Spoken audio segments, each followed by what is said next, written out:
Muito boa noite a todos e todas que nos acompanham nessa noite, nessa aula inaugural da nossa pós-graduação de Direito Digital, Compliance e LGPD da Verbo Jurídica. Eu me chamo Danilo Gaspar, juiz do trabalho do TRT da 5ª Região, mestre em Direito pela Universidade Federal da Bahia e professor dessa pós-graduação, além de ter a responsabilidade de assumir a coordenação desse curso de pós-graduação com meu querido irmão Luciano Martinez, que já está aqui com a gente e também vai dar aí uma boa noite, boas-vindas a todos e todas vocês. Olá, meu amigo, olá, minha amiga, tudo bem? Eu estou aqui também junto de vocês nesse evento bacana que vai tratar sobre tecnologia, direito digital. É um evento que trata de uma série de particularidades que fazem parte do programa desse curso de pós-graduação. Luciano Martinez. Um curso de pós-graduação diferenciado, um curso de pós-graduação que trata sobre aspectos que dizem respeito ao seu cotidiano, que dizem respeito à sua vida, que dizem respeito à sua profissão, ao exercício de suas atividades, ao novo mundo, né? É esse incrível mundo novo que a gente está vivendo, envolvendo não somente direito digital, mas também compliance e LGPD.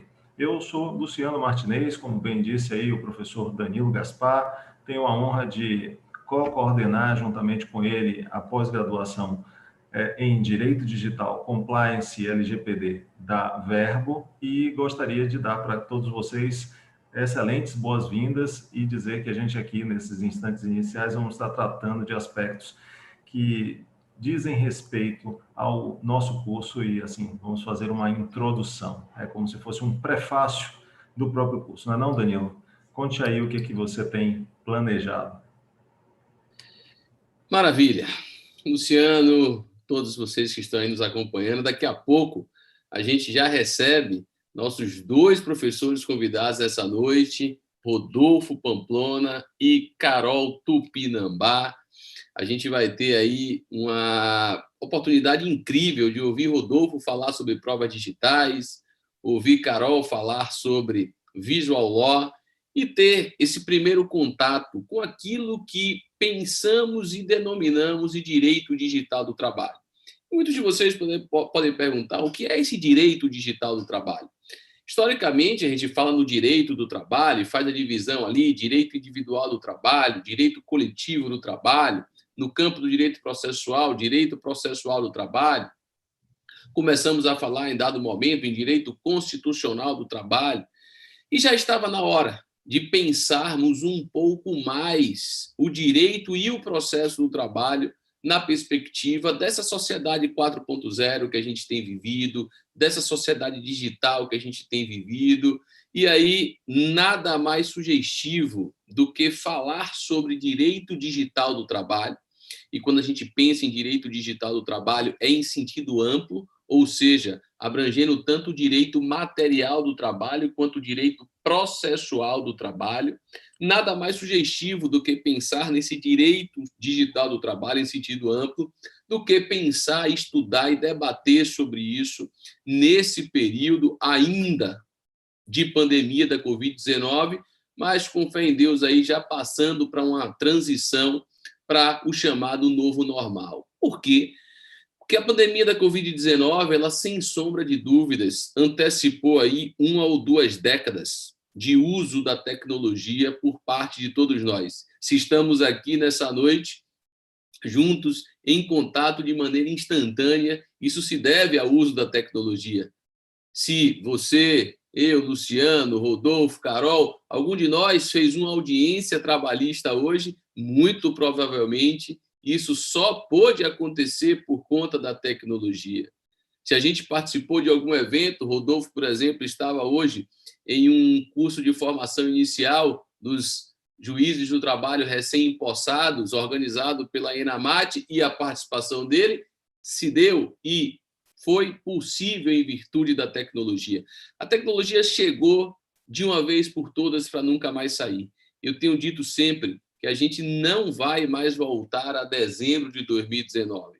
A sociedade realmente já é outra e a gente vai passar a se adaptar com essa realidade aqui estamos chamando aí de novo normal, e a tecnologia, sem sombra de dúvidas, vai cada dia mais fazer parte das nossas vidas, das nossas relações interpessoais, das nossas relações profissionais, e não teria como ser diferente do direito do trabalho, do processo do trabalho e da justiça do trabalho.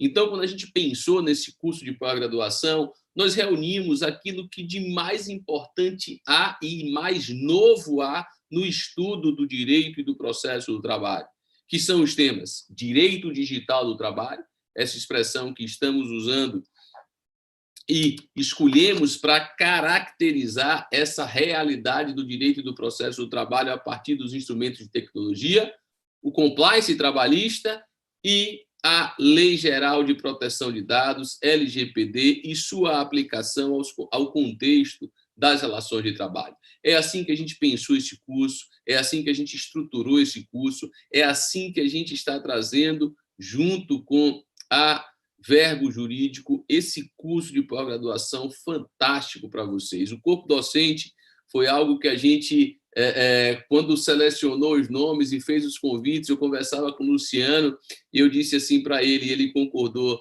irmão, vamos selecionar no corpo docente professores e professoras que, se a gente fosse aluno dessa pós, a gente não deixaria nunca de fazer esse curso. Foi assim que a gente pensou nesse corpo docente. Então, quando vocês olham aí o corpo docente dessa pós, realmente ele é algo fantástico, com professores de destaque em todas as áreas, com professores de diversas áreas do conhecimento, para que a gente possa realmente fazer o curso mais completo possível, para que a gente possa pensar em direito digital e a gente possa pensar em direito do trabalho e ter como resultado o direito digital do trabalho.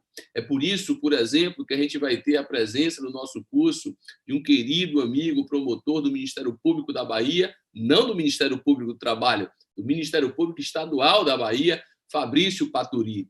Danilo, mas um professor da área penal, um promotor da área penal, ele vai dar uma aula num curso de pós-graduação em Direito Digital do Trabalho. A gente precisa conhecer com a realidade de quem já vive o direito digital no contexto processual há alguns anos antes de nós.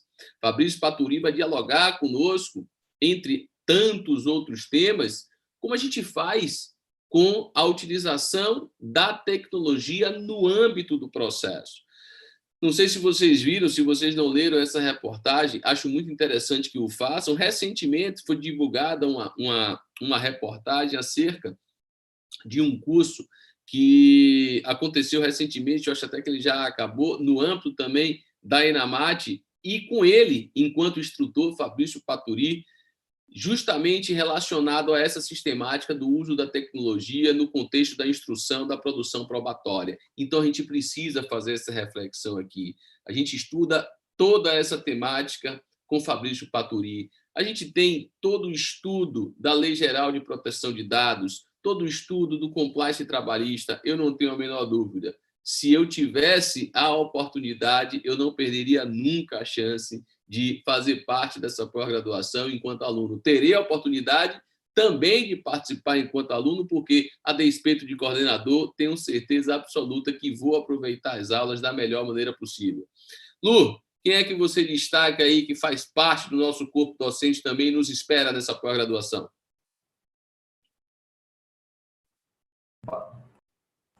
É uma verdadeira seleção brasileira dos temas de compliance, LGPD e também direito digital. Mas antes de falar sobre os destaques, é importante até, Danilo, dar um pouco da ideia do que seja efetivamente essa história de direito digital, porque as palavras vão surgindo e nós muitas vezes não sabemos a origem. Você sabe o quanto é que eu gosto de etimologia, né? E aí as pessoas ficam falando sobre tecnologia da informação, algoritmos, revolução digital, mas afinal de contas, essa palavrinha digital, ela vem de onde? De onde é que ela vem? Por que é que a gente chama o nosso curso de direito digital? Você já parou para pensar? Pois é, digital vem de digitalis, relativos aos dedos, né, que eram utilizados mesmo para fazer as contas. E daí veio uma palavra que é dígito. Dígito que tem uma relação com os dedos da mão. é um sinal convencional também, muito utilizado na matemática, que representa os números. E justamente por conta dessa particularidade e por conta da representação do dígito, com a sua sequência infinita de zeros e uns, a gente passou a qualificar de digital tudo que tivesse sido engenhado a partir desses 2 dígitos encontrados nos sistemas binários, tá?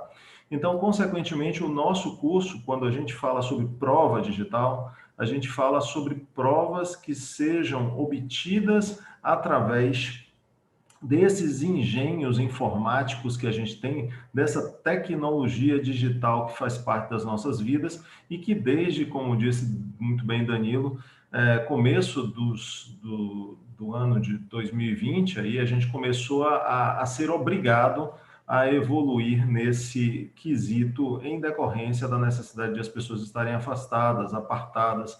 Isso desenvolveu a forma de as pessoas interagirem, as redes de comunicação, as sistemáticas de apresentação de conteúdos, tudo evoluiu significativamente e nos faz também ver como sistematicamente evoluídas as formas mediante as quais se apresentam as peças processuais.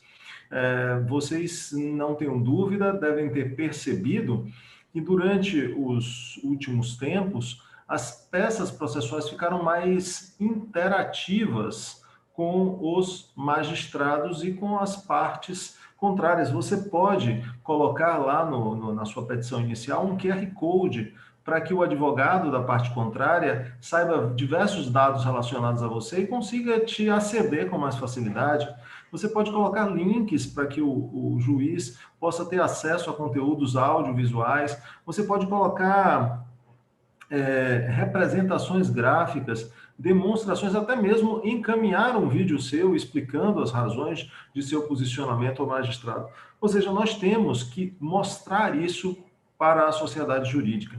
Nós temos que mostrar isso para todo o público dedicado a uma nova forma de educar, a uma nova forma de interagir com alunos e também de interagir no mundo profissional. E é justamente isso que a gente acha no nosso curso. Um curso que fala sobre aspectos relacionados à importância desse mundo digital, aspectos importantes que dizem respeito a essa autoridade que hoje está mandando no mundo, né? A gente pode até falar da existência de um poder diretivo algoritmo.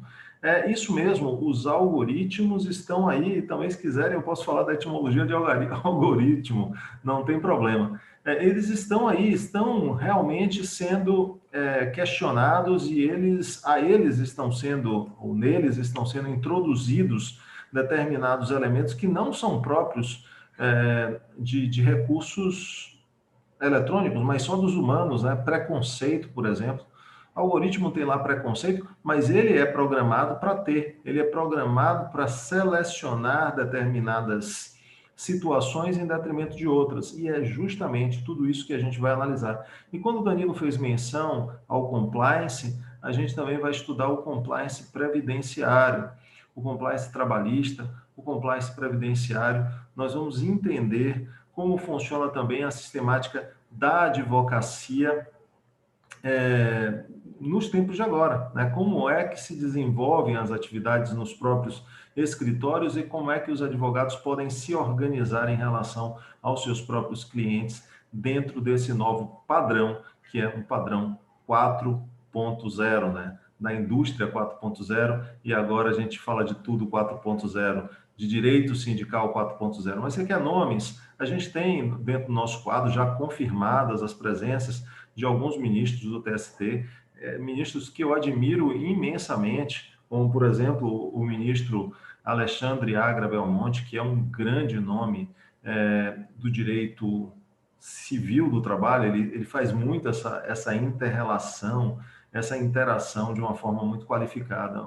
O ministro Cláudio Brandão, que é já de longa data uma pessoa que eu admiro imensamente, intensamente, professores esplêndidos que a gente tem no nosso programa de direito previdenciário, como o professor Marcos Serral, que é a fera assim, em processo judiciário previdenciário. o professor Teodoro Agostinho também, que é um expert em assuntos que dizem respeito à administração de escritórios, assuntos de natureza previdenciária. Então, Danilo, me pergunte uma coisa mais fácil. Não pergunte quem é o destaque, não, porque todo mundo é destaque, meu cara. Não tem, eu olho para esse programa, eu fico impressionado com a quantidade de personalidades que existem ali. E, é claro, eu não poderia deixar de destacar duas grandes personalidades antes de passar a palavra para Danilo. Não dá para a gente hoje ter um curso de pós-graduação e não referir Rodolfo Pamplona, não referir Carol, né? Eles também estão conosco, eles também são pessoas que fazem parte da nossa equipe, do nosso grupo, da nossa seleção. E você que está me ouvindo, meu amigo, você que está me ouvindo, minha amiga, tenha certeza de que é difícil rivalizar essa turma aí, viu? São os melhores. Concordo, irmão. Faço minhas aí as suas palavras. E o mundo direito digital do trabalho, e eu insisto nessa expressão, porque essa expressão realmente tem sido muito marcante de tudo isso que a gente tem vivido. Esse mundo direito digital do trabalho é um mundo que, quando a gente hoje pensa em todas as relações de trabalho, em todos os sentidos, do âmbito material, do âmbito processual, a gente, sem sombra de dúvidas, não tem como nos imaginarmos mais sem a tecnologia. A tecnologia chegou para nunca mais sair. Em que pese, seja muito importante encontrarmos um ponto de equilíbrio para tudo isso. E a isso eu dou o nome de educação digital. Isso é algo extremamente importante. A gente precisa se educar digitalmente. E a gente vai tocar nesse ponto ao longo do nosso curso, aquilo que chamamos de educação digital. Eu sugiro até, se vocês tiverem a oportunidade, eu vou compartilhar uma tela aqui rapidinho, só para trabalhar com vocês algumas imagens que eu acho bastante interessantes. Se vocês puderem, depois desse nosso evento aqui, a gente vai ter daqui a pouco o Rodolfo Pamplona, que está chegando, depois a Carol Tupinambá. Se depois vocês tiverem um tempinho aí no YouTube mesmo, onde vocês se encontram, coloquem lá no link de pesquisa do YouTube esse nome, Excêntrico Porta dos Fundos, ou Porta dos Fundos Excêntrico. O link está aqui, mas vocês não vão conseguir copiar o link e jogar aí, porque realmente eu estou me utilizando aqui de uma apresentação em PowerPoint. Mas se vocês puderem, coloque lá Porta dos Fundos Excêntrico e assista esse vídeo. Esse vídeo é muito interessante. Ele mostra o que representa essa transição para essa era digital. Mas algumas imagens também são bastante marcantes. E aí eu faço uma pergunta para vocês a partir dessa imagem. Lu, você consegue ver a imagem aí? Está aparecendo para você? Vou fazer essa pergunta para você. O que chama mais a sua atenção nessa imagem que está aí na tela? Eu te digo aí, essa senhorinha é a única que não está usando um smartphone. Os demais todos estão ou com smartphone ou com...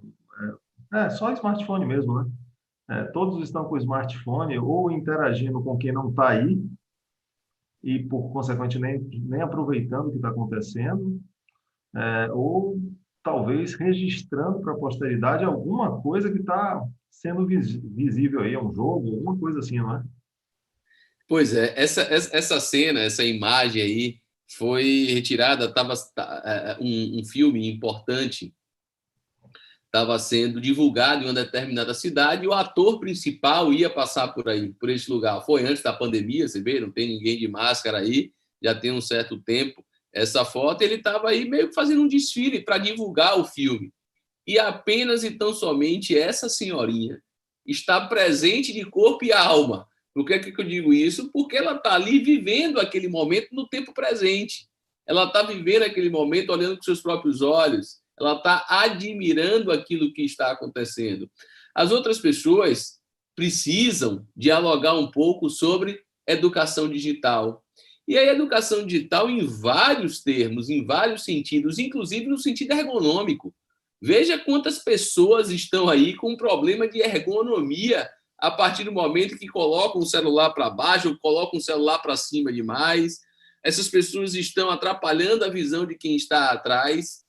tudo isso representa desafios que a gente vive hoje com essa era tecnológica. É por isso que a gente hoje se pergunta, será que a gente pode dizer realmente que a sociedade está evoluindo?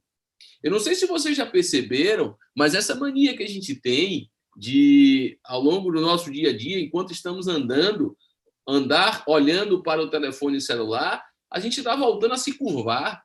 A gente está deixando um pouco aquela postura ereta que representa o ápice da nossa evolução enquanto espécie e está voltando a se curvar. A gente corre o risco, quem sabe, de voltar a posições que remetem a estágios prévios ao nosso estágio de desenvolvimento enquanto espécie. Essa figura aqui ela é extremamente importante nesse particular. É por isso, ou também por isso, que hoje uma das grandes causas de morte em todo o mundo é selfie. Como assim selfie, Danilo? As pessoas estão morrendo por tirarem selfie. Ou porque chegam a algum lugar muito perigoso para pegar o ângulo ou a imagem perfeita, ou porque não percebem o que estão fazendo na hora que estão tirando a selfie e são atropeladas. Há alguns anos, selfie já mata mais do que ataque de tubarão ao longo do mundo como um todo. Então, isso nos exige repensar um pouco aquilo que chamamos de educação digital. Essa imagem eu trago para vocês aqui com uma frase. Essa frase foi uma frase que criei para uma legenda dessa imagem, que eu digo assim: a tecnologia aproxima os que estão distantes e afasta os que estão próximos. A gente tem que ter muito cuidado com isso. Isso aqui pode ser a imagem de um núcleo familiar na contemporaneidade, todos juntos fisicamente, mas distantes em termos de relações interpessoais, porque cada um ali conectado com o seu próprio mundo. Por outro lado, essa mesma tecnologia tem um condão de nos aproximar em momentos como esse. Eu estou em um lugar, Luciano está em outro, cada um de vocês está em outro lugar. É essa sociedade 4.0 que necessita e que clama por isso que chamo de educação digital. E educação digital em todos os prismas, inclusive e sobretudo para nós, no contexto das relações de trabalho, no contexto do processo do trabalho. Porque essa sociedade 4.0 ela tem diversas possibilidades, mas ela também tem limites, ela tem desafios e ela tem já, sobretudo, sintomas. O grau de adoecimento psíquico tem se tornado algo extremamente preocupante no mundo do trabalho. E muito disso se deve justamente ao uso da tecnologia no contexto das relações de trabalho. Trabalho à distância, teletrabalho, home office, tudo isso passa a contemplar uma nova realidade, um novo modus operandi de relações de trabalho. Está difícil a gente conseguir colocar em prática aquilo que a gente conhece como direito à desconexão. Então, a gente tem que enfrentar esses desafios. Direito à desconexão, preservação de intimidade, gastos para exercício do labor, acidentes de trabalho, isolamento social, são diversos os temas que precisam ser pensados por nós. Como eu não quero tomar muito o tempo dos nossos convidados, que já a gente vai começar a ter Rodolfo aí, eu vou deixar apenas 2 sugestões para vocês também de filmes, de documentários que valem muito a pena para a gente começar a pensar nesse direito digital do trabalho. Esse é o primeiro, Privacidade Hackeada, e o segundo é Dilema das Redes. Se você não assistiu nenhum dos dois, ou assistiu um e não assiste o outro, não deixe de assistir esses 2 documentários, Privacidade Hackeada e o Dilema das Redes. É um belo ponto de partida para que a gente possa pensar esse mundo digital que chegou sem pedir licença, chegou e invadiu as nossas vidas. A gente trouxe para a nossa realidade de vida e isso, sem sombra de dúvidas, faz parte muito também das relações de trabalho, tanto no aspecto material quanto no aspecto processual. É por isso que a gente não poderia jamais deixar de fora do nosso programa dessa pós-graduação em Direito Digital do Trabalho, Compliance e LGPD, por exemplo, temáticas relacionadas justamente a um desses principais desafios que vincula a questão do adoecimento psíquico. E a gente vai trabalhar isso tanto em um módulo voltado para a parte previdenciária, quanto num módulo também voltada para a parte de trabalho e compliance, a temática do meio ambiente de trabalho muito presente ali, com nomes extremamente importantes que fazem parte do nosso curso. Por exemplo, teremos aí a companhia do professor Ney Maranhão, que é uma grande referência no Brasil sobre esse tema. O que é que você acha, Lu? Sinceramente, eu acho que os assuntos que dizem respeito a assédio, eles acabam sendo importantes num prisma, né, que não é unicamente jurídico. Nós acabamos tendo que analisar essa questão também sob a perspectiva da psicologia, da sociologia, da antropologia,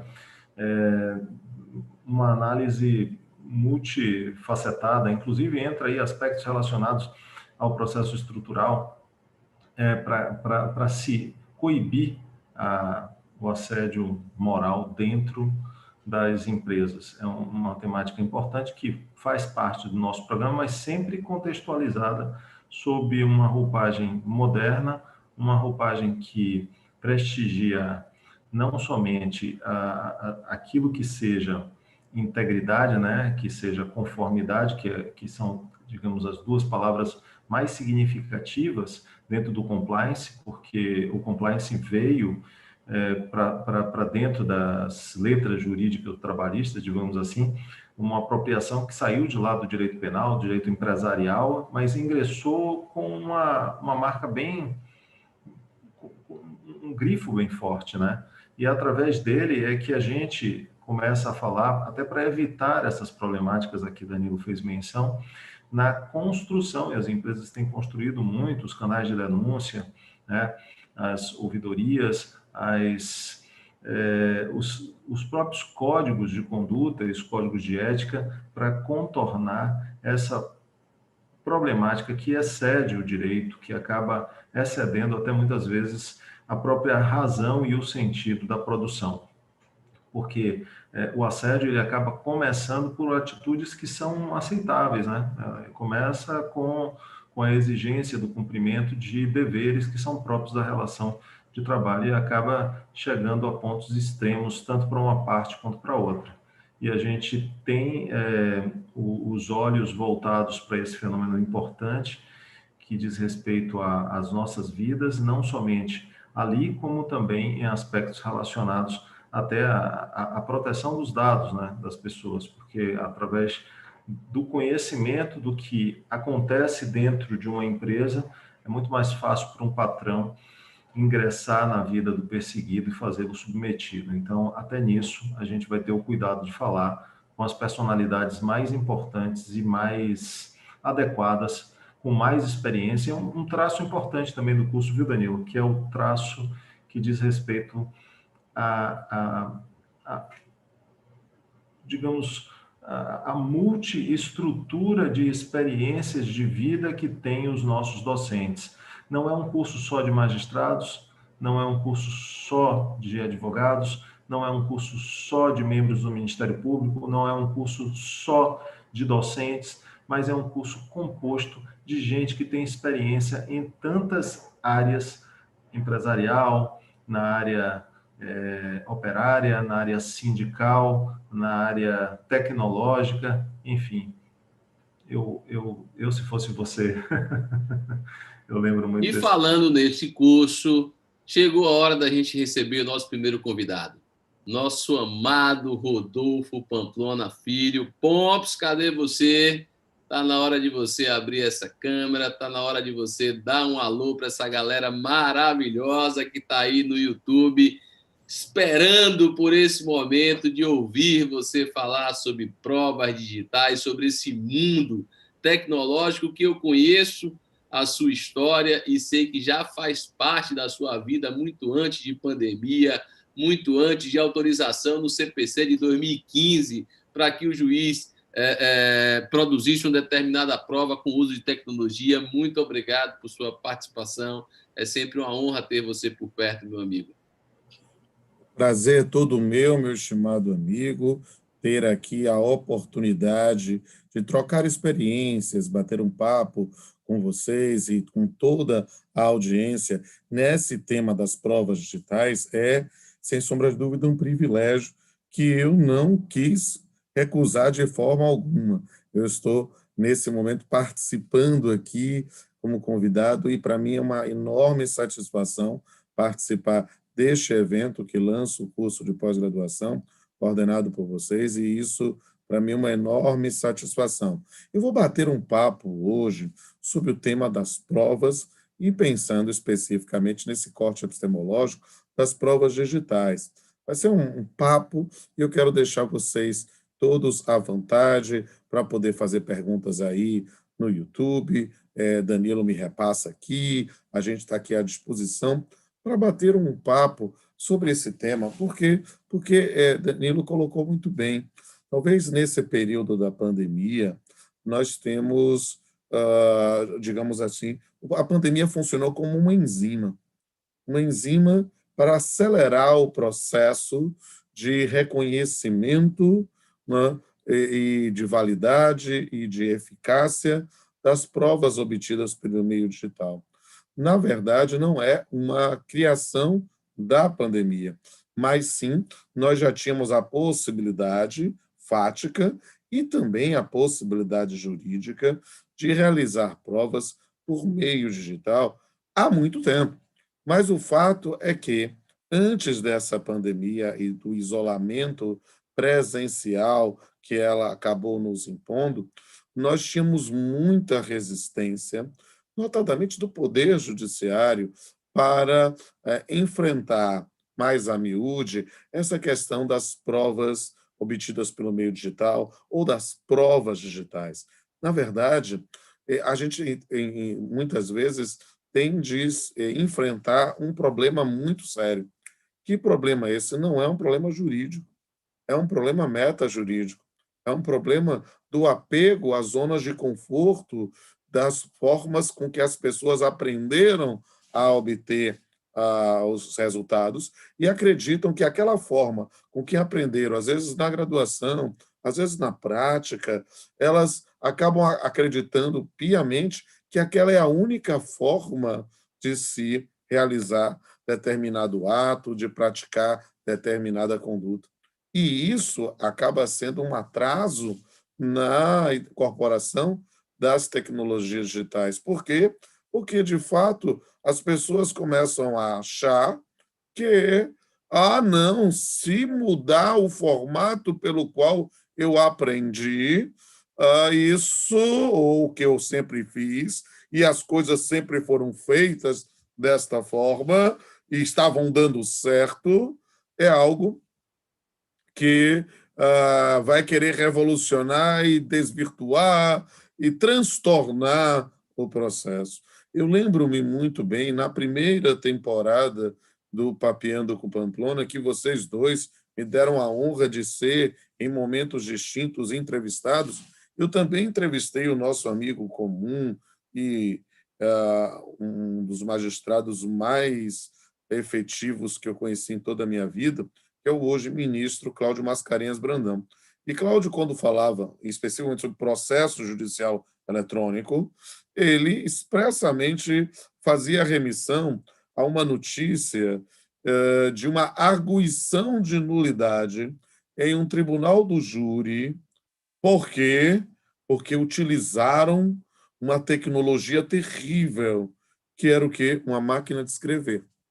Porque no passado as nossas sessões eram registradas de forma manuscrita, né? Ou, no máximo, com o uso da taquigrafia ou da estenografia, mas a ideia de utilizar aquele mecanismo no início do século XX, isso realmente vai desvirtuar a pureza do processo. Note que, e Luciano, que é meu colega de concurso para a magistratura, né, pode se lembrar que quando nós entramos na magistratura no já distante ano de 95, se contarmos o ano que entramos como servidores da Justiça, ainda mais tempo ainda, em 92, nós convivíamos com processos físicos e que, quando chegávamos para despachar um processo em uma vara que nunca tínhamos tomado, na época chamada de Junta de Conciliação e Julgamento, nós chegávamos normalmente na sala de audiência com pilhas e pilhas de processos para que apreciássemos e tivéssemos que despachar. É uma realidade que a maior parte dos novos magistrados nunca conviveu, né? De chegar numa audiência, numa sala de audiência antes da pauta e, de repente, ver uma quantidade enorme de processos que não nos permitia sequer, às vezes, localizar a cadeira onde a gente ia sentar, né? Porque era tudo acumulado em pilhas. Eu que fui juiz da vara mais antiga da Quinta Região, a primeira vara do trabalho de Salvador, né? E cheguei em Salvador para ser juiz titular em 2006, em janeiro de 2006, e eu falava tranquilamente, eu estava em um processo de emburrecimento, porque eu ficava afogado, entulhado por volumes processuais. Eu lembro que julguei, na época, em sede de embargo de execução, o maior processo que havia na Justiça do Trabalho, que tinha, naquele momento, 283 volumes. Né? Então, imagine, cada volume tem 200 páginas. Para olhar o processo todo, eu tive que fazer uma força-tarefa de estagiários voluntários, meus alunos, para a gente poder fazer o relatório, né, em embargo de execução, né, um processo que tinha, na época, 784 reclamantes.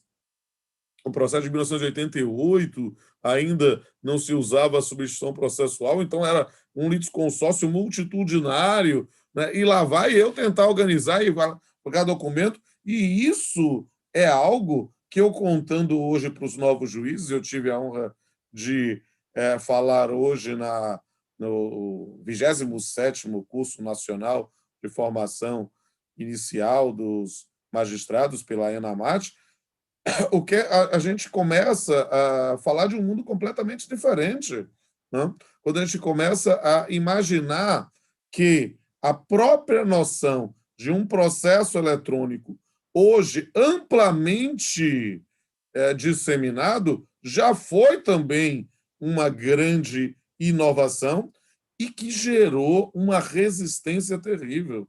Eu preciso dizer a vocês, meus amigos, minhas amigas que estão acompanhando no YouTube, que quando eu cheguei em Salvador e houve a possibilidade de termos a conversão em processos eletrônicos daqueles autos físicos, inicialmente num sistema próprio da Justiça do Trabalho da Quinta Região, o E-SAMP, e depois com o PJE, eu quis, olha, e quero me inscrever o mais rápido possível para fazer isso, mas tivemos diversos colegas que disseram, não quero, o primeiro teste é isso tudo, e depois a gente pensa em colocar só quando for obrigatório.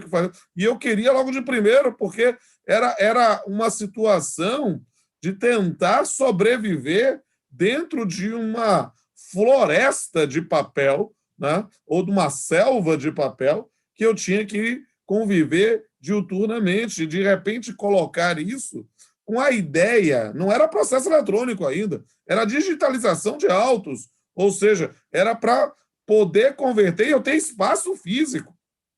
E isso, por si só, já era um grande desafio. Por quê? Porque para poder fazer isso, eu tinha que adaptar a minha secretaria, que estava no modelo fordista, como toda a Justiça do Trabalho estava. Então, tinha carteira de protocolo para receber cada documento, a carteira de execução para expedir os mandatos de citação, a carteira de notificação, e isso, hoje, soa como dinossauro. Mas era a realidade que a gente convivia.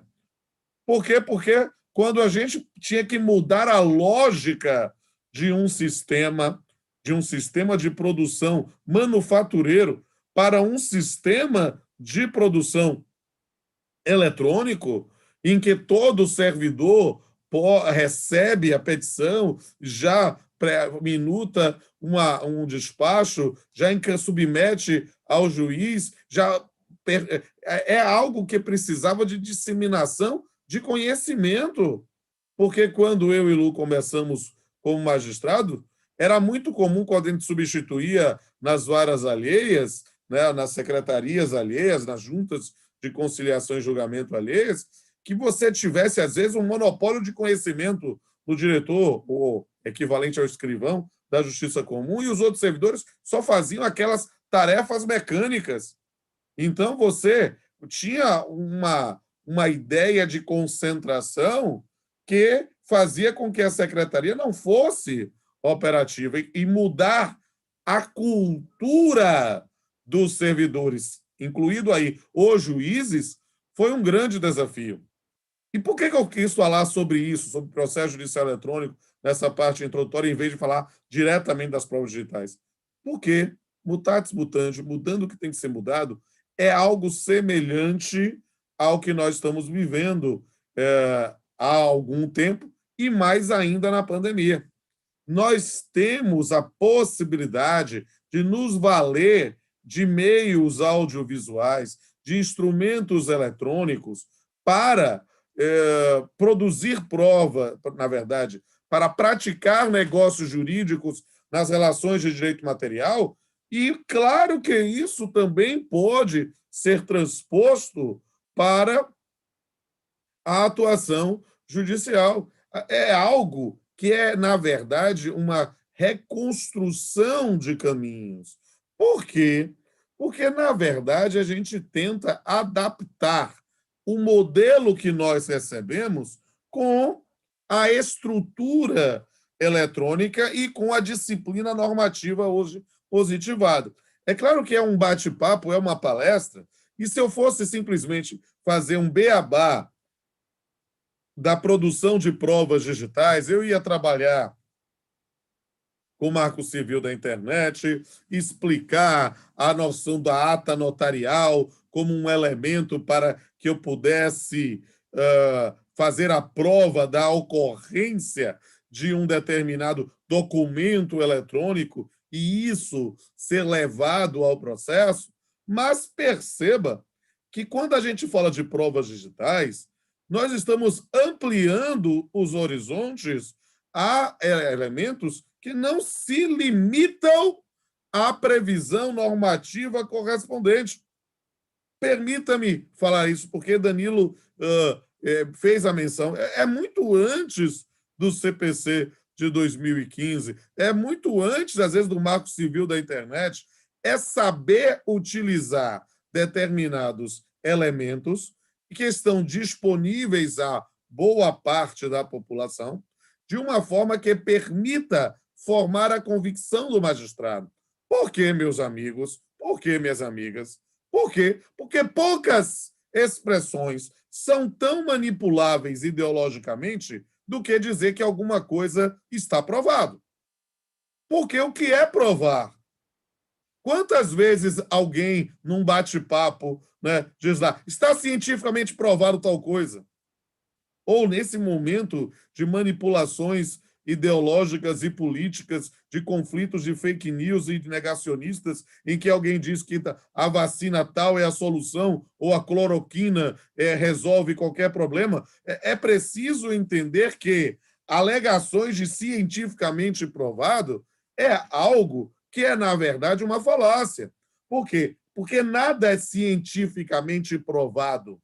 Se você imaginar como a demonstração da verdade, há consensos e convencimentos que pessoas com autoridade científica trazem determinados elementos, mas sempre uma possibilidade de trazer uma visão diferente ou dizer que outros elementos que não foram levados em consideração geram reações adversas. Por que eu estou dizendo isso? Porque eu quero provar alguma coisa no processo. A priori, provar alguma coisa no processo, ter como provado, é formar a convicção do magistrado. Essa formação da convicção do magistrado pode se dar por alguns elementos. Formar a convicção pode ser porque as próprias partes consideram alguma coisa incontroversa, ou seja, não cria-se resistência sobre a ocorrência ou não de um determinado fato e toma-se isso já como verdadeiro, ou, havendo resistência, submete-se ao magistrado elementos para que ele, direcionado, magistrado ou magistrado, possa dizer que tal fato ocorreu ou não. Mas é um princípio ontológico da realidade. Uma coisa não pode ser e não ser ao mesmo tempo. Então, como é que alguém diz que está aprovado e alguém diz, a parte contradiz, não está aprovado? Não, significa, na verdade, que há uma formação de convicção. E essa formação de convicção é algo que a gente vive todo dia, quando, para mim, como juiz de primeiro grau, está aprovado e, num recurso, o tribunal diz que não está. Ou vice-versa, para mim não está, e o tribunal diz que, não, o senhor não viu a prova tal. Não, eu vi a prova tal, mas essa prova não me convenceu. Então, se nós não partimos da premissa do reconhecimento pelas partes, vamos ter, nesse ponto, a formação de convicção do magistrado. E já tomando isso, encaminhando para um direcionamento, a gente pode achar determinadas circunstâncias a demonstração de que tal fato ocorreu por todos os meios admitidos em direito. Então, é preciso perceber que muitas vezes nós provávamos elementos ou amizades com, lá no falecido Orkut, né, ou determinadas contraditas também utilizando uma mídia social que nem existe mais, ou quando nós fazíamos prova de contato ou de labor através, lembra lá, Lu, do BIP? Lembra do pager? Coisa que os mais jovens aqui nunca viram. Né? E de repente, eu lembro quando a gente teve nossos primeiros celulares na vida, aqui normalmente todo mundo começou com aquele Motorola PT550 que parecia um cágado, né? E que a gente usava na cintura, às vezes junto com uma pochete, nada mais broxante do que isso, né? E fazíamos isso como um símbolo de status social, e, na verdade, uma ligação horrível, cara puxando antena, mas para quê? Na verdade, para formar convicção, para trazer determinados dados. E aí a gente começa a perceber que a disciplina jurídica de provas digitais é muito maior do que a simples enumeração do CPC. De nós pensarmos em videoconferência ou audiências mistas, nós podemos fazer diversas modalidades. Na verdade, todos os elementos, todos os meios de prova podem se converter em formatos digitais para transmissão. Outro dia, em mesa de audiência, eu fiz uma inspeção judicial virtual. Havia uma discussão sobre as instalações de uma determinada clínica, eu não vou dizer o nome aqui na cidade de Salvador, mas eu estou lá fazendo a audiência e pergunto ao preposto: por gentileza, o senhor está na clínica? Estou no andar superior. Nós estamos aqui discutindo se tal coisa existe ou não existe. O senhor pode me fazer uma gentileza? O senhor está com o celular? Estou. Está transmitindo o celular? Estou. Ótimo. O senhor pode descer e ir transmitindo da sala que o senhor está até a sala onde nós estamos discutindo, para eu ver lá como é que são as coisas.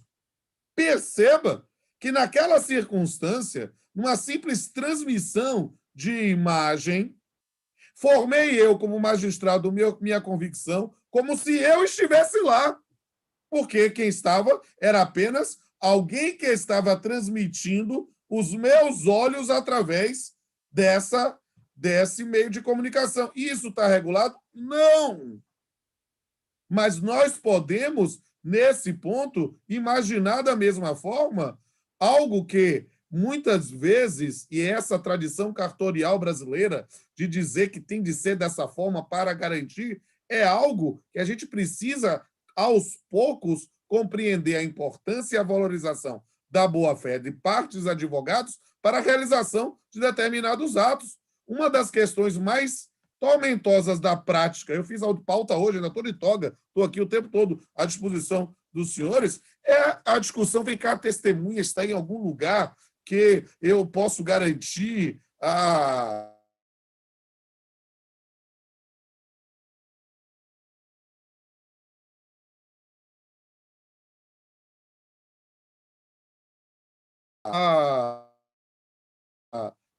existência de truques, de formas de tentar manipular, é algo que vai acontecer em qualquer lugar, presencial ou telepresencial. Mas tentar, nesse ponto, amenizar as situações simplesmente dá um giro aí na câmera para eu ver quem está à sua volta, sem querer invadir a sua privacidade, é algo que a gente pode resolver, às vezes, em 2 tempos, se as partes estiverem dispostas.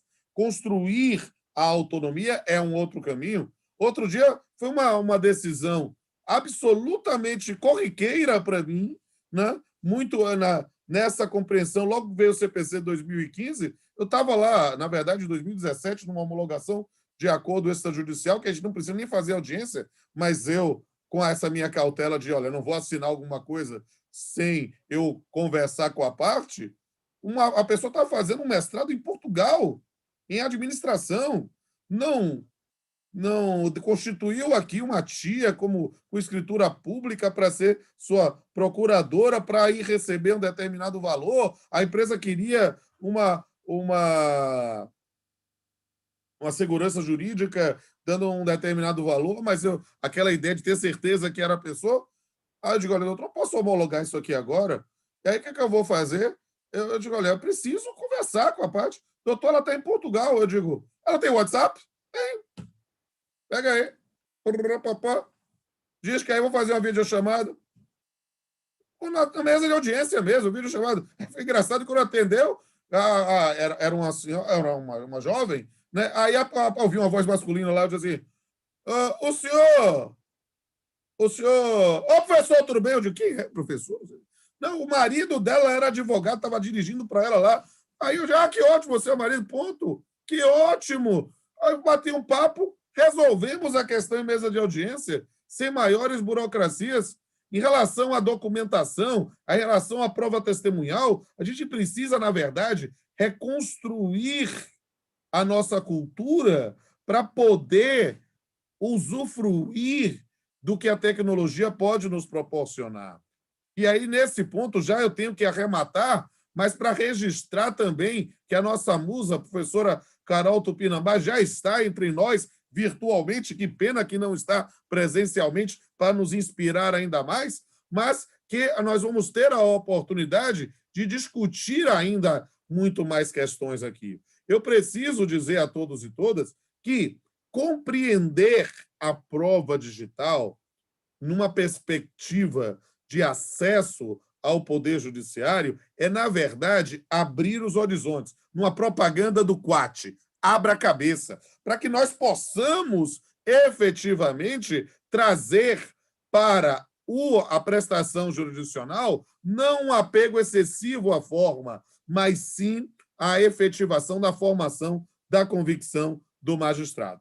E aí, cumprindo o meu prazo, eu quero dizer a todos e todas que foi uma imensa honra, um prazer, um privilégio estar aqui nessa noite contigo, e eu já passo a palavra para o nosso estimado irmão Luciano Martinez, que vai fazer a apresentação do banquete de cultura que será a próxima palestrante, porque eu sou apenas o premier prato, né? Eu sou apenas a entrada para o banquete que vocês terão. Ou para a Lua, ou para Danilo. Apareceu o Danilo bonitão aqui agora, então eu passo para Danilo. Danilo, a bola é sua, querido. Ô, Pompos, maravilhoso sempre ouvir você, ter essa oportunidade única realmente de, enfim, ter uma chuva de cultura em todos os sentidos, suas experiências, tudo que você inova em termos não apenas jurídicos, mas artísticos, culturais, enfim, gratidão eterna aí, sempre a sua presença e ter você por perto. E a alegria é imensa ao poder passar a palavra para ninguém mais, ninguém menos do que professora, doutora Carolina Tupinambá, alguém que realmente tem, não apenas, e aí eu tenho certeza absoluta que o Pompos Deixa eu dar um também... pitaco, professora doutora ao quadrado, lembra disso, né? É verdade. Duplamente doutora. É verdade. Eu sei que Pompos comunga dessa ideia também, e é sempre uma alegria muito grande a gente ter realmente pessoas como Carol por perto, não apenas pela representação feminina, que é fundamental em todos os campos da nossa sociedade, mas realmente por tudo aquilo que ela traz, por tudo aquilo que ela agrega. E essa temática de Carol é algo que Cada vez que eu paro para estudar, cada vez que eu paro para refletir, cada vez que eu paro para ouvir Carol, eu saio com novas ideias, eu saio com pensamentos para, de alguma forma, colocar isso em prática, e é um dos grandes temas que a gente vai enfrentar também ao longo da nossa pós-graduação, a tecnologia utilizada nas peças processuais. Então, com muita alegria, a gente recebe aqui a professora Carolina Tupinambá para tratar sobre Visual Law. Carol, seja muito bem-vinda, minha amiga, e muito obrigado por ter aí aceitado o nosso convite. Poxa, meninos, olha, se tivesse que escolher assim, quer participar de um evento, bota quem para organizar. Eu era capaz de eu falar vocês três, viu? Porque eu tenho muita admiração pelos três, acompanho muito os três, acho, em relação ao tema, né, da facilidade, da tecnologia, de você se propor uma prestação de serviço, né, de jurisdição de forma mais aberta para a comunidade, falar a linguagem do jurisdicionado. Então, até do ponto de vista da vida profissional dos três, além de toda a admiração pessoal, não poderia ter sido melhor oportunidade para mim. Então, assim, agradeço muito estar aqui entre esses queridos. E o brasileiro que é brasileiro gosta muito mais da entrada, viu, Rodolfo? Porque ninguém, quando está, pelo menos aqui em casa, quando chega o prato principal, o povo já está tudo com a barriga cheia. Minha mãe adora as entradinhas. Então, assim, e aí, eu ainda vim falar de um tema bom. Então, assim, com pessoas que eu gosto, um tema bom, vou te falar que foi igual o pinto no lixo. E aí, esse meu tema bom é falar como é que a gente pode falar. Porque o Visual Law tem esse nome bonito e parece até que é petição em desenho, mas não é nada. Na verdade, a gente está falando de acesso, né? de chegar ao interlocutor. E aí vocês três vão morrer de inveja, porque vocês são o objeto, né? do nosso direcionamento. Na verdade, aqui vou falar basicamente de técnicas de sedução, né? Como você chegar ao magistrado, como você chegar ao Estado, como interagir com o Estado. E aí vocês, por mais que se comovam com a minha fala, não vão poder utilizar, muito raramente, né? Não sei que façam, como o professor compõe uma sentença em forma de poema, uma sentença cheia dos fluxogramas. Na verdade, isso é um instrumento muito mais interessante para o advogado, para quem está do lado de cá do balcão. E aí, a gente que está do lado de cá do balcão há muito tempo, a gente tem percebido uma situação que vocês não percebem porque a gente acaba ficando muito em núcleos e ilhas, né, de jurisdição. E aí, o que a gente percebe? A gente que está do lado de cá, do lado da massa, que o nosso lado está cada vez mais inchado, que é muita gente para pouco ouvinte, é muito índio para pouco cacique. E aí, como é que você vai numa sociedade de massa? Como é que você vai numa sociedade de massa chegar no coração do juiz, né? Explicar a sua fala, mostrar que você não é mais um, que você não é um pontinho no PJE, né? Na lista, na baixa de meta, que você precisa narrar a sua história de uma forma a que aqueles fatos se mostrem reais a ponto de atrair para ti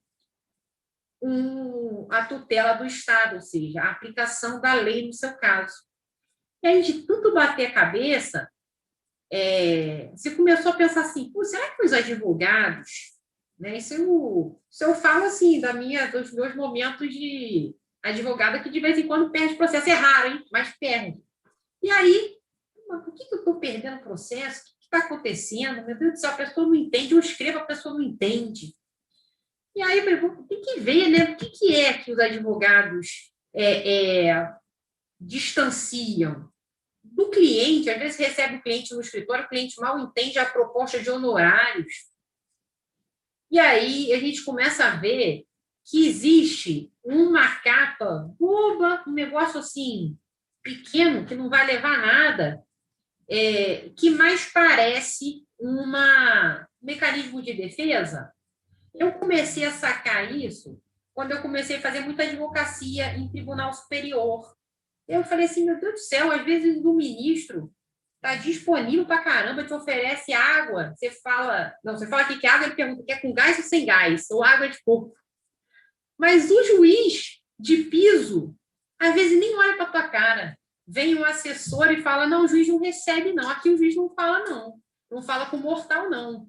Aqui o juiz é ungido. E aí eu comecei a pensar, meu Deus do céu, como é que é isso? Às vezes tu fala com o desembargador mais fraco que você fala com o juiz substituto.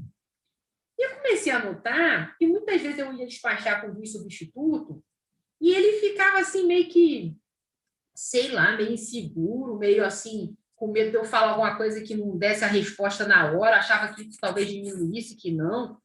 E eu comecei a ver que, às vezes, essa capa que a gente coloca, esse juridiquês todo, não passa de medo. Não passa de medo da gente interagir, da gente debater, da gente trazer o debate para um estágio, para um degrau que todo mundo compreenda, que todo mundo possa falar a mesma língua. Aí, para mostrar que eu sou importante, que eu mereço, eu pego e falo assim, que é de clareza solar, em termos em que eu peço deferimento, que eu estou com mandamus, com bill of mandamus. Bill of mandamus eu acho surreal, porque é um latim junto com um negócio, né, de inglês da Rainha Elizabeth. Né? Então, assim, e aí, nesse diapasão, e você não vê as pessoas falando, né, que nesse diapasão estava querendo um copo d'água. A gente não fala isso. Então, por que a gente fica com essa maluquice, né?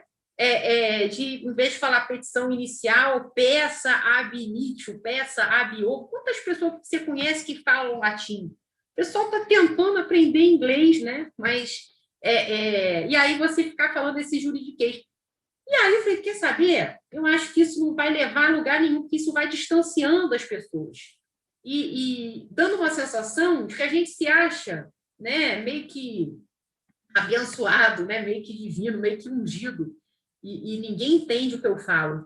Então, isso não leva a nada. E essa percepção é que começou a desafiar, né, as pessoas que operam o direito no dia a dia. Pensa assim, pô, será que não tem uma forma de comunicação que eu consiga persuadir mais? Porque direito é persuasão, né? Você convencer, né? Vocês são a plateia que eu tenho que convencer, né? O juiz que eu tenho que me mostrar a minha tese interessante, sedutora, a ponto de você comprar essa minha tese, de você acreditar que ou que os fatos que eu estou falando são verdades, ou que eles atraiam a aplicação daquela norma que eu estou querendo. E aí preciso falar, e você se sente mais cooptado se eu falar, excelentíssimo senhor, ilustríssimo senhor, desembargador maravilhoso da terra surreal, senhor doutor Rodolfo, ou Rodolfinho, meu bem, né? Aí a gente começa a pensar, peraí, vamos tentar olhar para o destinatário da minha fala? O que esse destinatário quer? Porque tem gente que gosta do excelentíssimo, maravilhosíssimo, ungidíssimo, mas a grande maioria não tem nem tempo para isso. E aí você pensa assim, pô, uma viagem que ela está falando.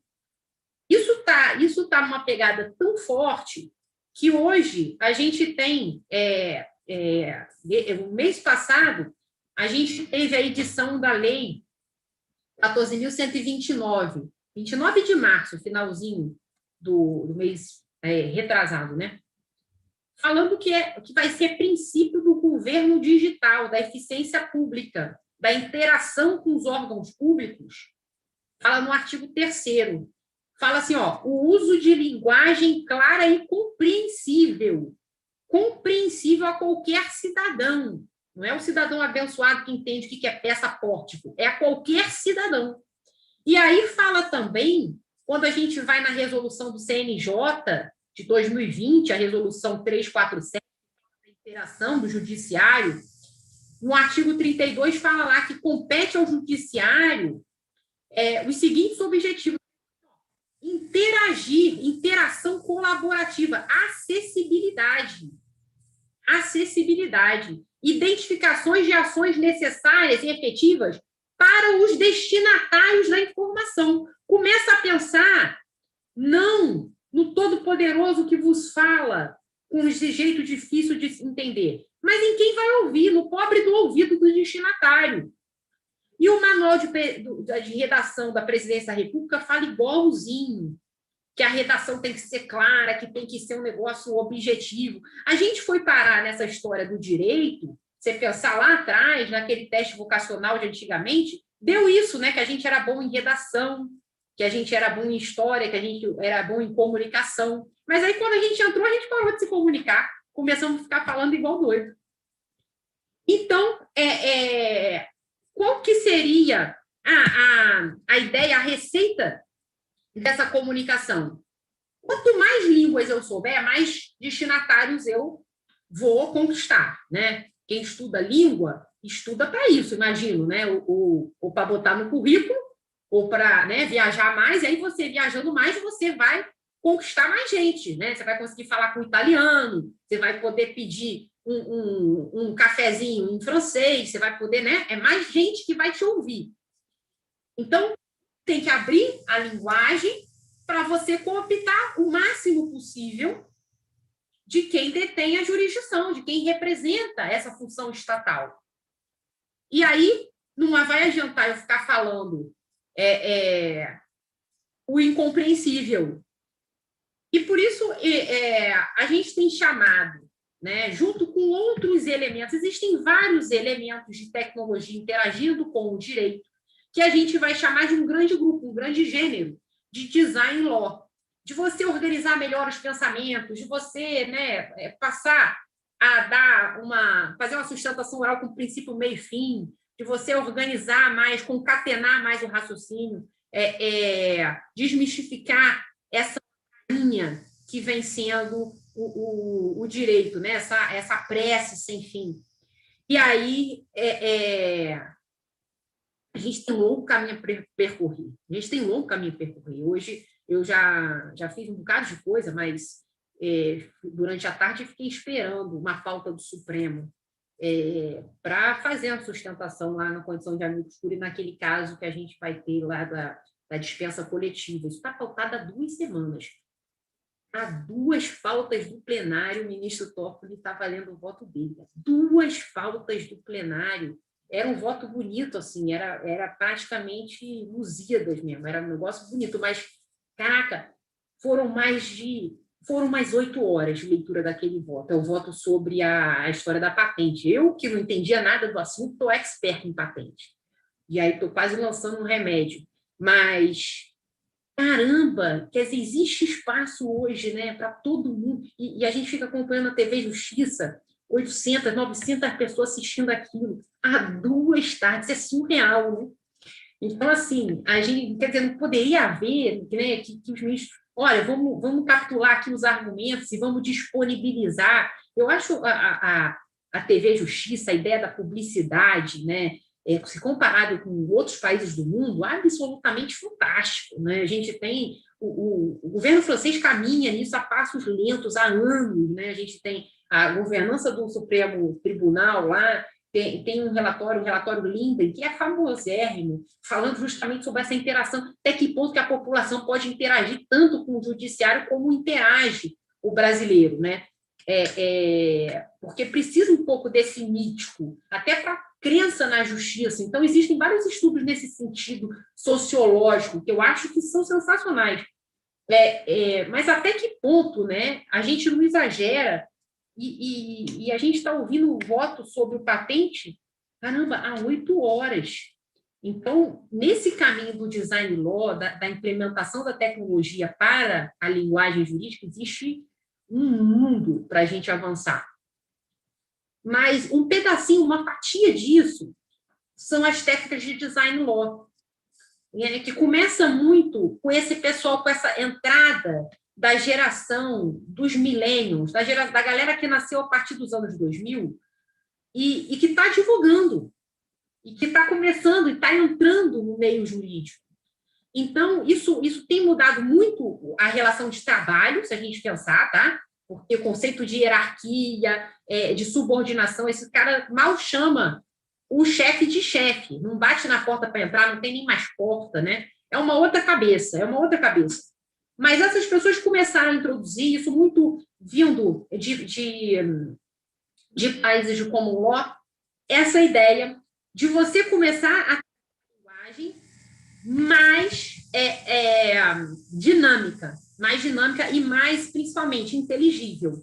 Isso está chegando aos poucos para a gente, isso está chegando aos poucos. Isso vem com muito preconceito, porque, em geral, quem fala fácil pode ser mal compreendido. Às vezes fala fácil porque não sabe, né? Não sabe. Então, assim, você tem esse... Eu prefiro seguir o patrão, né? Eu prefiro seguir as ovelhinhas do que sair, né? Sair desse roteiro. Ou então, eu não vou botar o meu cliente em risco fazendo uma petição sem pedir termos em que pede deferimento ao final. Deixa eu usar isso para um caso mais que não esteja tão problemático. Então, isso vem com muito medo, isso vem com muito preconceito. O protagonista da área jurídica ele é naturalmente neofóbico, ele não gosta de grandes ideias, maravilhosas ideias. Imagina se a gente fosse contar para a gente, advogado, há uns 20 anos atrás, que a gente ia diminuir de pegar táxi. A gente ia entrar no carro dos outros, que não eram conhecidos, e pedir para o cara para levar para um lugar, e o cara leva por aplicativo, ainda oferece bala, a gente come bala de estranhos. Imagina se fosse contar isso com um advogado há 20 anos atrás.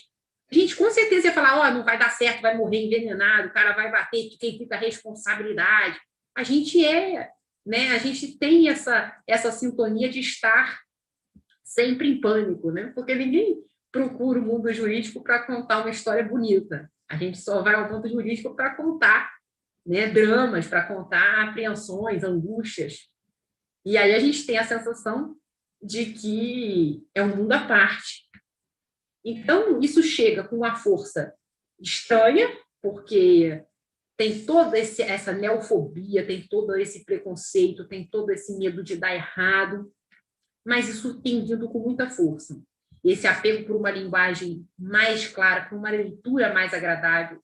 E aí, hoje mesmo, eu estava fazendo uma contestação de um sujeito que, olha que maluquice, ele sofreu um acidente, quer dizer, ele tinha uma doença, aí o INSS afastou, aí depois o INSS falou que não, aposentou por invalidez, ele ficou 8 anos aposentado, depois na revisão da aposentadoria o INSS manda ele retornar, aí ele retornou, aí ele vai com uma ação administrativa do INSS, entra com uma ação na justiça comum lá do INSS, ao mesmo tempo o Detran fala que ele não pode mais dirigir carro, mas ele era motorista. Olha a quantidade de informação. Eu não tive dúvida para desenhar, não tive dúvida. Fiz uma linha do tempo e comecei a encaixar. Aconteceu aqui nesse dia, ele foi. E aí, gente, você pensa assim, poxa, mas eu não sei fazer isso, não sei, professor. E aí você vai, eu estou com o Word aqui aberto enquanto eu estou falando com vocês, você vai aqui, página inicial, inserir, jogou inserir, tem lá imagens, fórmulas, já usaram? Não precisa nada sofisticado, não. Você vai lá em fórmulas, Smart Art, você tem uma série de fluxogramas. O que eu peguei para indicar esse rapaz foi esse aqui, processo. Aí você entra aqui em processo, aí tem uma caixinha indo para outra. E eu montei o fluxograma que estava acontecendo. É muito mais lógico do que eu falar para vocês, e eu mesmo falando. Você vê que já fica uma coisa meio confusa de você acompanhar. Quem está cansado não acompanha. Já são 8h18, a pessoa não acompanha. Agora, se eu mostro, a gente tem a apreensão cerebral por imagem 60 vezes mais rápida, mais eficiente do que a leitura. E olha que a gente entende o que a gente lê. Ou seja, o nosso cérebro é uma máquina surreal mesmo, né? Mas é 60 vezes mais rápida a apreensão daquela informação. Então, assim, quando você pode... E aí, visual law não é necessariamente, eu vou contar a inicial uma história em quadrinhos. Não. Existem vários, a gente faz grupos de pesquisa, de laboratórios, treinamento com o operador do direito, que está acostumado, gente, para desformatar esse cérebro, para reprogramar esse medida lídima de justiça com ponto de exclamação no final, é todo um trabalho, né? É toda uma reprogramação cerebral. Não é do dia para a noite. Né? Então, a gente faz várias experiências. É aquilo que eu fico. Hoje mesmo, quando eu coloquei em processo, eu não tinha botado processo de cara, eu botei em lista. Botei em lista, assim, que eu achei que fosse ficar melhor. Quando eu vi aquilo, quando você seleciona e você joga para processo, ele mesmo, hoje mesmo muda. Assim, não estou falando nada assim, Canvas. Hoje em dia eu já estou assim, né?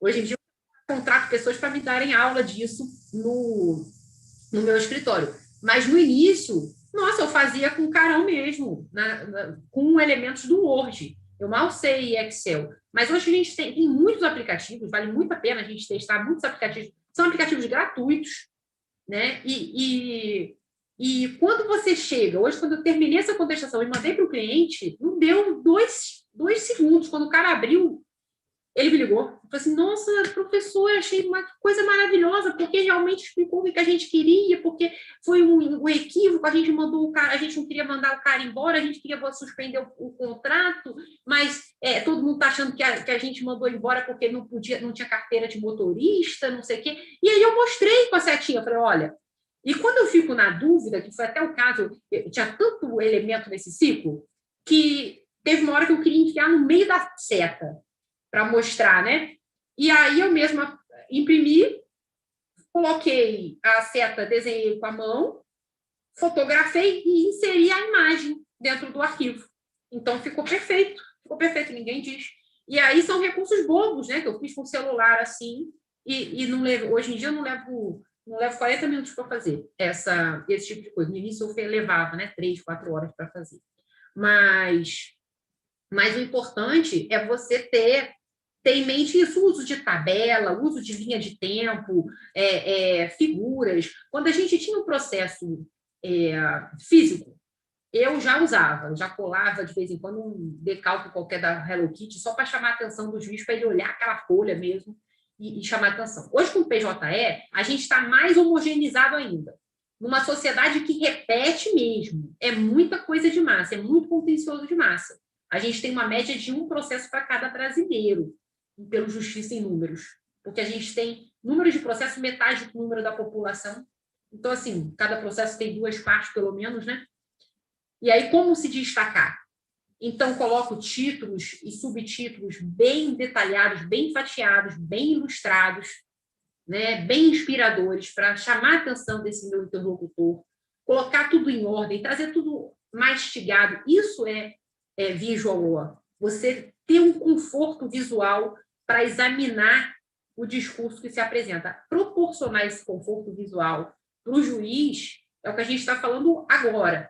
Mas eu posso proporcionar esse conforto visual dentro de uma empresa, numa cartilha, numa regra de norma de código de conduta, né? Um contrato para o cliente, um próprio contrato de trabalho, com ferramentas, com ícones, para deixar bem claro, regulamento de saúde e segurança ocupacional, para sair daquele texto teórico e trazer ponto de vista prático, um valor que é tão importante dentro do conceito de trabalho decente que a gente preconiza. Então, assim, hoje, esse meu destinatário é o juiz, mas eu estou falando de uma linguagem jurídica muito mais abrangente que isso. E, assim, quando você faz um serviço, uma auditoria, um serviço de compliance, de consultoria, de qualidade que você mostra, né? Você não cria um código de conduta, você cria realmente um código ilustrado. E se você entra nos sites das grandes empresas, hoje não tem mais lugar para aquele código, né? Que parece uma coisa napoleônica, né? Ao invés de mostrar como é que aqueles trabalhadores têm que interagir no ambiente de trabalho e tudo mais.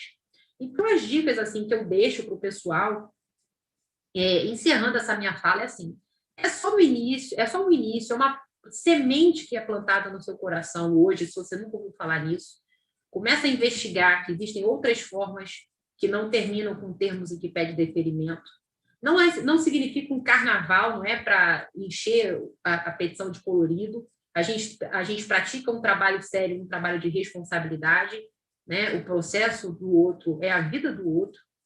Então, não é um carnaval, é uma forma de acesso, né? É um caminho que talvez chegue ao destino final de forma mais eficiente, porque o juiz é humano e ele está cansado, né? Ele está inserido num contexto de contencioso massificante, de teses repetitivas, né? de aplicação de precedentes. Então, assim, não adianta nada ser bonito se não for útil.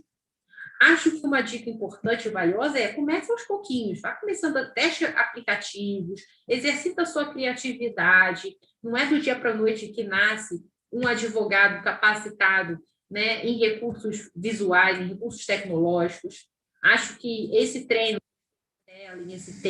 de design thinking, de você conseguir, né, primeiro planejar o que é que você vai fazer, esqueletar a sua peça. Isso funciona muito bem em memoriais, né, porque é o momento de, ou vai o racha que você tem ali para reversão de uma decisão que já existe.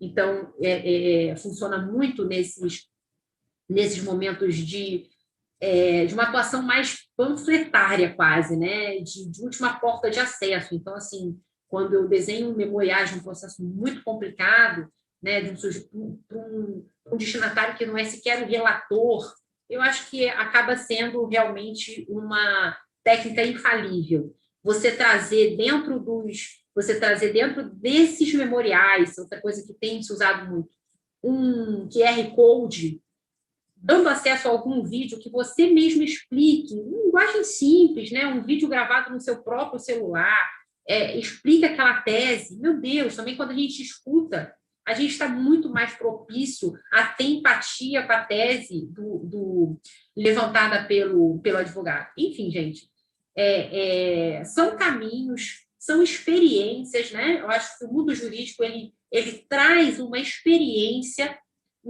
para todos os lados. O que está por trás disso tudo é a interação humana, no final e ao cabo, é a interação humana, a interação de duas pessoas, com conflitos de interesses, e a gente, com esse recorte de interesse capital-trabalho, que é um interesse de anos atrás e anos à frente, que você vai ter que conquistar do seu lado um sujeito imparcial. Esse sujeito imparcial, se você começar a tirar o foco de você, né? se desmistificar de toda a vaidade, o mundo jurídico é muito vaidoso, infelizmente, né? Ele é muito disso, ele é muito dessa purpurina, de você querer aparecer uma situação. Você se desvencilhar disso e ter atenção, de fato, no interlocutor, seja o seu cliente, seja, né, o julgador, eu acho que você só tem a ganhar. Você só tem a ganhar. E é por isso que eu aproveito esse espaço para convidá-los a essa experiência, a fazer uma vez que seja um approach assim, menos juridiquês, mais vida real. No meu perfil do Instagram, @caroltupi, vocês poderão ver a apresentação dos slides legais de alguns modelos se é que a gente pode falar em modelo nesse cenário totalmente diferenciado, mas de visual law aplicado na prática. Dei uma olhada lá. Eu até pensei em trazer, mas achei que poderia comprometer esse olho no olho, que também é um ganho com os meus interlocutores hoje, que são vocês, né? A quem eu conclamo a dividirem comigo essa coisa tão maravilhosa, esse jeito de viver tão bacana que é advogar. Certo, meus amigos? Então, agradeço aí, respeitando o horário, esses 3 mosqueteiros aí da minha vida, e desejo a todos muita saúde, muito sucesso na prática do Visual Law. Parabéns, professora Carol. Eu subscrevo suas palavras. A gente já conversou sobre esse assunto. Você tem uma experiência e um feeling muito bom para o Visual Law e para o Design Law. E, enfim, tem condição de fazer alguma coisa escrita para que as pessoas não fiquem apenas nas palavras, né, e que possam acompanhar exemplos vivos. Te animo a escrever talvez o primeiro livro de uma profissional qualificada, né, sobre visual law, sobre design law, enfim, seja lá o que for. Eu te animo para que você assim haja, para que você assim se posicione. É isso aí. Conclamo que todo mundo siga esse caminho, porque eu, como magistrado, eu posso dar o meu ponto de vista. Eu já disse isso em outras oportunidades. Quando eu era estagiário, lá no começo dos anos 90, imagine, eu fui para um escritório, Carol, professora Carol, minha amiga Carol, meu amigo Danilo, meus amigos que me assistem. Eu fui para um escritório e o advogado, o que me recebeu, ele me fez os mandamentos da lei do escritório. E aí, vamos lá. Quais são? Primeiro, aqui a gente não faz petição para o juiz ler. O juiz não tem tempo de ler nada, ele exagerou um pouquinho, né? Que até tem tempo de ler. O juiz não tem tempo de ler nada, o juiz não lê nada, o juiz precisa ver. Eu quero que você faça a petição para o juiz ver e não para o juiz ler. Aí, passados aí quase 30 anos depois, eu vejo a professora Carolina Tupinambá reiterando aquela posição que o meu velho mestre lá da advocacia, lá quando eu comecei, há muito tempo atrás, me disse sobre isso. E eu, logo que comecei no exercício da magistratura, da judicatura, eu disse, não é que ele estava certo, não é que ele estava certo, e não é que, às vezes, destacar tanta coisa significa não destacar nada. Não é que é verdade que, por vezes, a gente precisa ser humilde o suficiente para dizer para uma pessoa, olha, eu não entendi, não. Desenhe. Às vezes as pessoas ficam ofendidas quando se diz assim, você não entendeu o que é que eu desenho? É como se fosse alguma coisa assim do tipo, olha, eu estou aqui diante de alguém que não tem cognição completa e desenvolvida e precisa para isso de que outra pessoa desenhe. Às vezes a gente não entende mesmo. E uma linha do tempo, uma tabela comparativa. Aliás, por que as tabelas, professor Danilo, fazem tanto sucesso no mundo da docência? Se alguém chega, olha, tem uma tabela prática aqui, eu acho que as pessoas enchem, sabe, praças para poder receber aquela tabelinha mágica que isso populariza muitas pessoas e faz com que as pessoas se tornem extremamente conhecidas e acessíveis. Então, é claro, eu sou também um entusiasta do Visual Law, tenho as mesmas preocupações que a professora Carol em relação ao que as pessoas podem achar de quem vai de cabeça, né? Porque, enfim, uma petição escrita como se fosse revista em quadrinhos não seria nada, digamos assim, interessante à primeira vista. Então, vai por um caminho intermediário, vai com cuidado com as formas consagradas. O que está muito consagrado? Linha do tempo. Linha do tempo está muito consagrado. Tabela está muito consagrado, né? Estruturas demonstrativas do documento, sabe? Quando eu leio aquela petição que aparece o documento que eu teria que procurar, e o documento está ali, e com uma lente de aumento, e com destaque, ora, isso já me faz diminuir a perda de tempo que eu teria de procurar esse documento que às vezes foi colocado de cabeça para baixo, e às vezes, quando era nos documentos, nos processos físicos, às vezes até ao avesso. Bom, professor Danilo, últimas palavras aí do nosso encontro. Fique muito à vontade. Professora Carol, muito obrigado. Você é sempre a estrela aí das nossas realizações. Você já está acostumada a ser estrela, né? Já está acostumada a ter esse brilho todo e a transmitir para a gente todo o seu carisma. Parabéns e muito obrigado. Só agradecer mesmo, gratidão, muita gratidão a toda a equipe, o suporte aí da Verbo Jurídico, a Rodolfo Pamplona, a professora Carol Tupinambá, que mais uma vez traz reflexões incríveis sobre essa temática, a todos vocês que acompanharam esse nosso evento pelo YouTube. A gente teve a oportunidade aí muito bacana de ter um pouquinho da noção do que vem por aí nesse nosso curso de pós-graduação em Direito Digital, Compliance LGPD. Eu deixo um abraço a todos vocês, convido a todos vocês a conhecerem mais o nosso curso lá no site da Verbo Jurídico, e muito em breve estaremos todos juntos aí, já nas aulas desse nosso curso de pós-graduação. Um grande abraço a todos e todas e até